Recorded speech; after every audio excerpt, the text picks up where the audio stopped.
You have to try the mouthfeel of the mignonette. Please don't say mouthful. Tonight will be madness. Hey, everybody, and welcome back to another entertainment video. Today I'm going to talk about the perfection that is the movie The Menu, starring Ralph Fiennes, who plays Chef Slowik. To begin with, I don't think any amount of words can describe the elegance and spectrum of beauty that is told in this particular movie, but I'll try.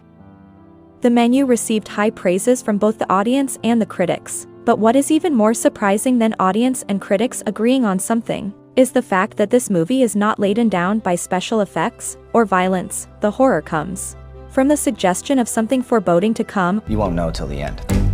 Also, the allure and sensuality of the food is the sexual tension. The premise of The Menu focuses on a young couple who visits an exclusive destination restaurant on a remote island where the acclaimed chef has prepared a lavish tasting menu, along with some other tasty, shocking surprises.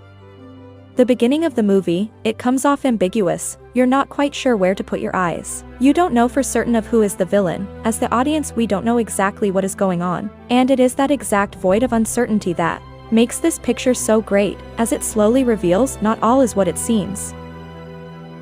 As the chef meticulously prepares the food to serve to the patrons, it is only then that we start to understand that each course, each meal, reveals the outlines of the story. It is through the food that we understand all the characters' dynamics.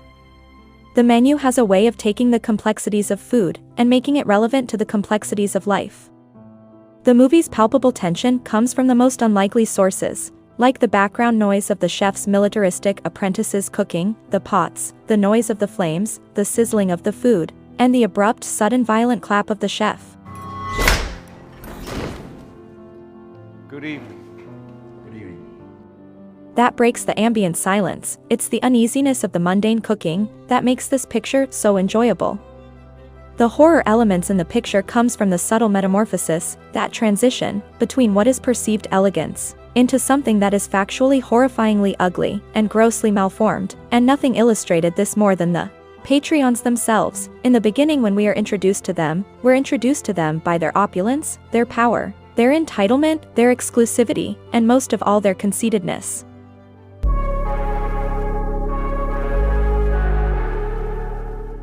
It is during the first course, called The Island, that the curtain starts to rise, and we start to slowly become aware of the darker attitude of living a luxurious, lavish lifestyle. The darker attitude is seen when Soren and Bryce starts to insult the chef food, calling it otter food. They confess to each other that the only reason they came was not for the food, but the brag that they brought the experience with the money. It's here we begin to see the morph into something that was rotten. They spend over $1,200 a plate, being served to them by exclusive chefs, food that is being delivered to them on a private island, but yet, none of that mattered. It was during these times that we got to see the darker side of an elitist and arrogant group. The mask of civility began to crack as we see the ungrateful psychology of those eating at Hawthorne restaurant.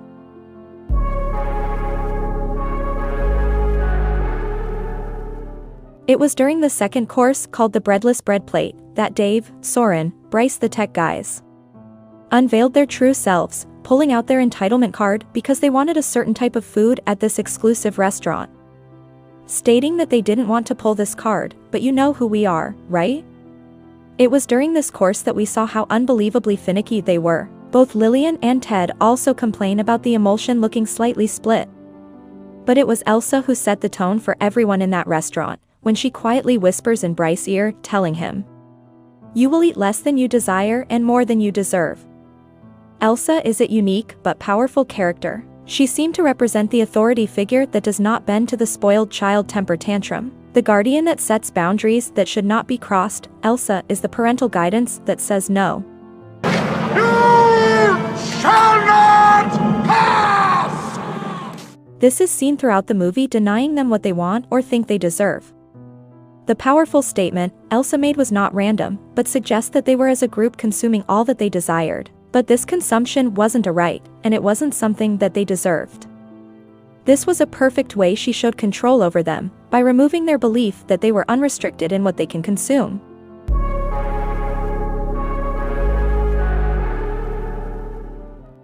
The most revealing part of this show is during the third course, called Memory, chicken tacos with scissors in it. It's at this particular time that the chef himself steps into the forefront, and we get to see the psychology that's driving this man.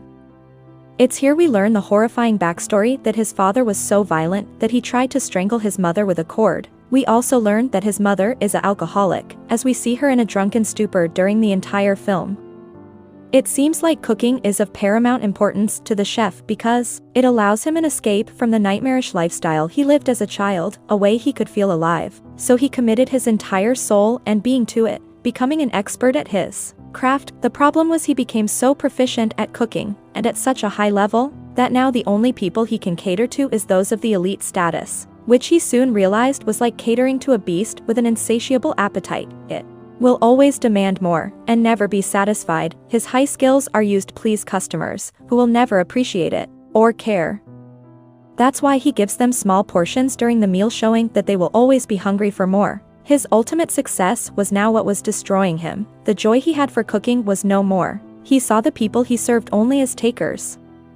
Takers of his soul, takers of his happiness, and takers of his culinary craft he loved.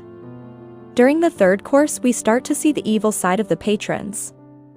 First, we learn that Dave, Soren, and Bryce, owners of Echo Brights, has created invoices with fake charges. The tax records show how they have stole millions of dollars from people, and most likely one of the reasons why they're able to afford to eat at the restaurant that is so exclusive, just adding credence to what Elsa said to them, that you will eat less than you desire and more than you deserve.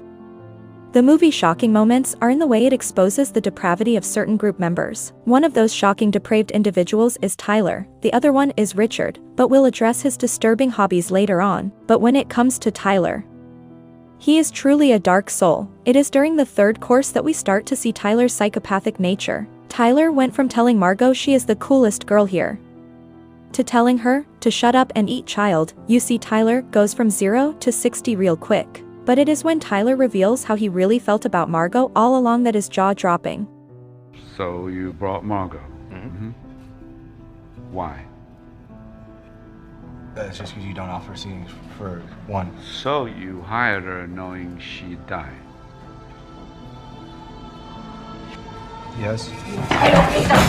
The characteristics that Tyler represents is a sycophantic hyper-groupie. He's so obsessed with the illusion of the chef that he callously hires Margot as a human sacrifice to get what he wants. Of course, when the chef exposes him as a fraud and unworthy of meeting him, Tyler hangs himself.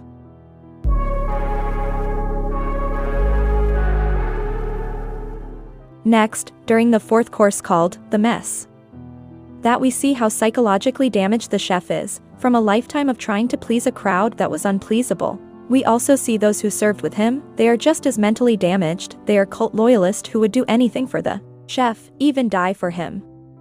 Next is when we're introduced to Richard and his wife Anne, a couple that give us the appearance of a long and happy marriage. But it's during these times that we see the real depraved side of Richard, and how twisted he really is. This revelation of his depravity comes from Margot, the prostitute that Tyler hired to be his date. She also knew Richard and his dirty little secret, which she shared with the chef. You see, Margot has the uncanny appearance of their daughter Claire. Margot tells the story of how Richard tells her to look him in the eyes while he jerks off. But what rattles her is that while he is doing this, he also tells her to say he was a good man, and to pretend that Margot was his daughter. It was this moment that suggested there was more to the father and daughter's relationship than the mother and wanted to admit. Their daughter's abuse is similar to that of the chef, and is probably one of the reasons he picked them.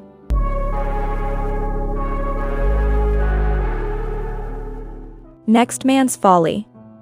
Before this meal is served, the male guests are given the opportunity to run away, which they actually do. They all leave without any real hesitation, leaving behind their guests, their girlfriends, their wives. This was a perfect way the chef could put on full display for all to see their true characteristics, selfish inclinations. But the true epic moment was when the chef himself accepted that he too was like them, a taker, and how he was willing to take the punishment that came along with living that selfish lifestyle. The character Catherine tells us why the chef is a taker. Catherine explains how the chef wanted to have sexual relations with her when she first started to work with him. When she denied his advances, she wasn't fired, but Julian refused to look her in the eye. But it's what happens next that was truly surprising. After she tells the story about what chef did, she looks him in the eye, and she proceeds to stab him with a knife.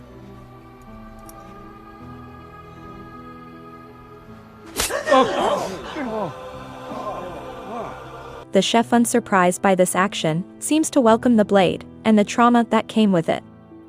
Accepting his role as a taker, punctuating what the meal means when called man's folly.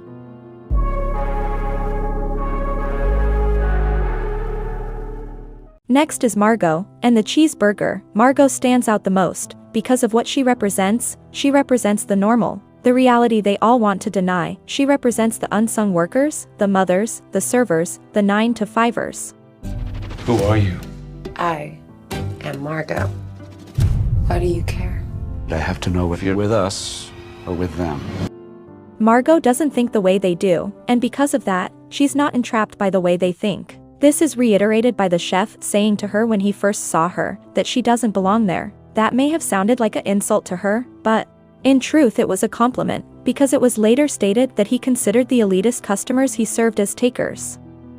Margot was not part of the elite breed, which was a good thing. It saved her life, and it was the only way that Margot was able to escape the trappings of the island. This was the main reason the rest of them were stuck in an elitist illusion that crippled them in every way. This is just theater, it's stagecraft. But Margot was the only one to come up with the solution, the cheeseburger. It was the cheeseburger and what it represented: humility. There's food called comfort food, food that represented a humble type of lifestyle. The key to her salvation was the cheeseburger, because it was the riddle that none of them could guess. Because they were trapped by their own arrogance, none of them would have dared to order a lowly cheeseburger, a common man's food. This movie is amazing. There is so much to it. It's only by listening to the mundane conversations that you can see how callous they all really are. Whether it's Tyler, self-professed foodie, and bona fide psychopath, or Richard and Anne with their deep dysfunctional marital issues, or Ted and Lillian, food critics and editors, who represents the unreasonable perfectionist. Felicity, the movie star's personal assistant who coasted her way through life, everything paid for by parents, boss, or others. Dave, Soren, Bryce, the tech guys who stole countless millions from investors. Or Margot, the humble Cinderella of this story. And of course the chef, we come to know. Chef Julian Slowik is an artist who doesn't feel joy in what he does anymore. As a chef who has the money and freedom to create absolutely anything he wants, he has reached the peak of his career. Unfortunately, he is unfulfilled. The higher he rose in the food world, the less he felt appreciated. He realizes that he is partly to blame for his own feelings, but he also blames the people he serves, the rich and the elite guests who are the only people who can afford to eat his food.